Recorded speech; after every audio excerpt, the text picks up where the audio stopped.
آج کے پروگرام میں ناظرین کرام جس اہم موضوع پر گفتگو کروں گا وہ ہے طب کا، یقیناً آج معدے کے امراض اور ان کا علاج۔ ناظرین کرام دور حاضر کے اندر ہر ایک شخص نہ جانے مختلف قسم کی امراض کا شکار ہے اور مختلف قسم کی بیماریوں کے شکار ہونے کے بعد مختلف قسم کے امراض کی شکوہ و شکایت کیا کرتا ہے۔ کوئی تو جوڑوں کے امراض کا شکار ہے، کوئی جو ہے وہ اپنے اعضاء کے مختلف دردوں کا شکار ہے، اور نہ جانے کوئی کڈنی کے امراض کا شکار ہے۔ تو اگر دیکھا جائے ناظرین کرام یہ ساری جو بیماریاں ہیں کہاں سے جنم لیتی ہیں؟ یقیناً جب خوراک کا غلط استعمال کیا جائے اور بے وقت استعمال کیا جائے تو یقیناً اور ایسی غذاؤں کا استعمال کیا جائے جو معدے کے لیے انتہائی مضر ہیں تو یقیناً اس سے پھر معدے کی بیماریاں جنم لیتی ہیں۔ اور یہاں تک کہ صرف خوراک ہی نہیں بلکہ ہمارے حالات حاضرہ اور ہمارے جو ارد گرد جو ماحول ہوتا ہے اس کے اثرات بھی ہمارے معدے پر ہوا کرتے ہیں۔ اور یہاں تک کہ اگر کسی نے کوئی ہمیشہ کسی غم کے اندر ہے، کسی پریشانی کے اندر رہتا ہے، یہاں تک کہ اس کے اثرات بھی معدے پر ہوتے ہیں۔ یہاں تک کہ کسی خوف کا شکار رہتے ہیں تو اس کے اثرات بھی معدے پر ہوتے ہیں، اور صرف معدے پر ہی نہیں بلکہ معدے سے آگے پھر جگر، پتے پر اور یہاں تک کہ پھر آنتوں پر اس کے اثرات ظاہر ہوتے ہیں، اور پھر ایک نہ ایک بیماری آتی رہتی ہے یکے بعد دیگرے۔ کہتے ہیں پتہ نہیں پیٹ میں درد رہتا ہے، کڈنی میں درد رہتا ہے، جگر میں درد رہتا ہے، پتہ نہیں کیا کیا امراض ہیں، یہ ٹیسٹ کرا لیے، وہ ٹیسٹ کرا دیے۔ اب اتنے ٹیسٹ کرانے کے باوجود بھی ڈاکٹر بھی پریشان ہو چکے ہیں، بھئی مرض کون سا مرض ہے ہمیں تو سمجھ ہی نہیں آ رہا۔ ناظرین کرام اگر ہم تھوڑا اس مرض کو غور کریں کہ یہ مرض کیوں جنم لیتے ہیں تو ہمیں یقین جانی کہ اس بات کا احساس ہو جائے گا کہ آخر ہم ان مرضوں سے بھی بچ جائیں گے اور انشاءاللہ العزیز اور صحت مند زندگی بھی گزاریں گے۔ لیکن یہ کب ہے ناظرین کرام؟ کہ جب ہم اپنی خوراک پر غور کریں گے کہ ہم کھاتے کیا ہیں اور کس وقت کھاتے ہیں۔ اگر اس پر غور کر لیں تو یقین جانیے کہ بہت سی بیماریاں جو ہیں وہ ختم ہو جائیں گی۔ فار ایگزامپل ہم آغاز کرتے ہیں صبح ناشتے سے۔ صبح ناشتہ بریک فاسٹ آپ کرتے ہیں اور کرتی ہیں، اور اگر بریک فاسٹ کے اندر کوئی نارمل غذا استعمال کرتے ہیں، زیادہ چکنائی والی چیزیں استعمال نہیں کرتے تو سبحان اللہ آپ کا معدہ بہت طاقتور اور آپ کا دن بہت پرسکون گزرے گا۔ لیکن اگر بہت زیادہ آپ چکنائی والی چیزیں استعمال کریں گے تو پھر اب معدے کے لیے اسے ہضم کرنا اور اسے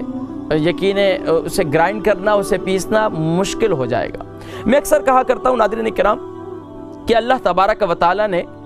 انسانوں کو پتھر کے دانت دیے ہیں، اور معدہ جو ہے یہ گوشت کا ایک لوتھڑا ہے اور ایک گوشت ہے، گوشت کا ایک ٹکڑا ہے۔ اب اس کے اندر ہم کیا کرتے ہیں، ساری چیزیں یہاں سے ثابت معدے کے سپرد کرتے ہیں اور کہتے ہیں کہ یہ اگلا کام جو ہے یہ معدے کا ہے اور معدہ ہی خود بخود آگا نظام چلائے گا۔ ناظرین کرام اسی وجہ سے بعض لوگ موٹاپے کا شکار ہوتے ہیں، بعض لوگ جگر کے امراض کا شکار ہوتے ہیں، بعض لوگ بلغمی مزاج کا شکار ہو جاتے ہیں، بعض لوگ صفراوی مزاج کا ان پر غلبہ ہو جاتا ہے۔ یہ تمام جو ہے ناظرین کرام خوراک ہی کی وجہ سے ہوتا ہے۔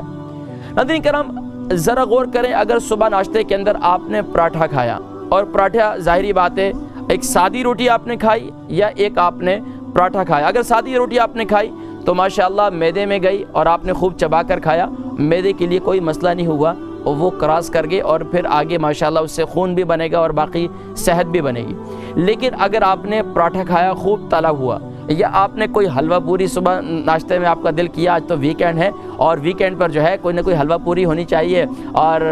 اس کو خوب تلی ہوئی چیز آپ نے کھائی، اب آپ یہ سوچیں کہ جب وہ معدے میں گئی، معدے میں جانے کے بعد اب اس پہ معدے کو گرائنڈ کرنے کے لیے، معدے کو پیسنے کے لیے اس پہ اتنی محنت کرنی پڑتی ہے کہ یقین جانیے کہ میں آپ کو کیا بتلاؤں۔ اگر میں آپ کو ابھی تھوڑی سی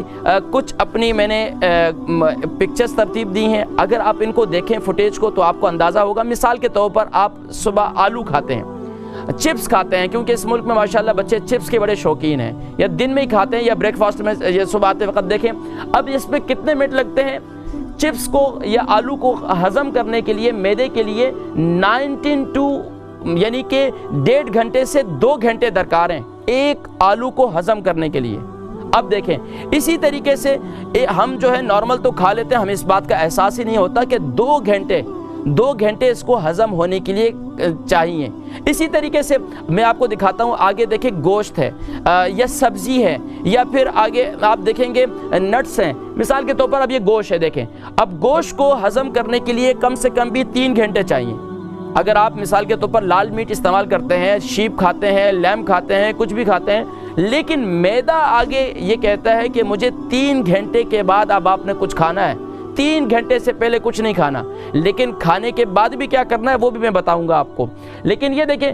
اب یہ دیکھیں چکن ہے، اب چکن آپ کھاتے ہیں، ماشاءاللہ ہر گھر کے اندر خوب چکن کھائی جاتی ہے، تو اب اسے بھی 1.5 گھنٹے سے 2 گھنٹے ہضم ہونے کے لیے چاہیے۔ اب آگے اسی طریقے سے آپ سبزی دیکھیں گے تو سبزی ماشاءاللہ کتنے منٹس، جسٹ 40 منٹس، اور مکس سبزی مکس ویجیٹیبلز وغیرہ آپ کھائیں گے تو ماشاءاللہ آپ کی صحت اچھی رہے گی۔ اسی طریقے سے آپ آگے مچھلی کھا رہے ہیں، مچھلی کو بھی ماشاءاللہ 45 سے 60 منٹس یعنی کہ 1 گھنٹے کے اندر اندر ماشاءاللہ مچھلی بھی ہضم ہو جائے گی۔ تو ہمیں یہ دیکھنا ہوگا ناظرین کرام کہ ہم جو خوراک کھاتے ہیں، اب دیکھیں یہ مثال کے طور پر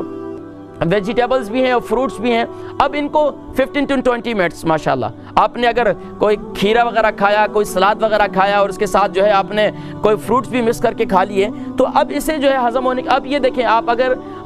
ملک والی پروڈکٹس آپ استعمال کرتے ہیں، خاص طور پر چاکلیٹس وغیرہ استعمال کرتے ہیں آپ، یا آپ کوئی ایسی کیک وغیرہ استعمال کرتے ہیں، تو اب اسے ہضم ہونے کے لیے 2 گھنٹے درکار ہیں۔ تو ناظرین کرام یہ ہمیں غور کرنا ہوگا کہ میں اور آپ جو خوراک استعمال کرتے ہیں وہ ہمارے معدے پر بسا اوقات کتنی زیادہ بوجھ بنتی ہے۔ تو اگر ہم اس پر ذرا غور کریں گے تو انشاءاللہ العزیز پھر ہمیں اس بات کا احساس ہوتا چلا جائے گا کہ ہمیں ایسی غذا استعمال کرنی چاہیے جو زود ہضم ہے۔ تو ناظرین کرام ماشاءاللہ اب آپ کو یہ اندازہ ہو گیا ہوگا کہ آج کے بعد جو آپ نے خوراک استعمال کرنی ہے اس کو استعمال کرنے کے بعد اسے ہضم بھی کرنا ہے۔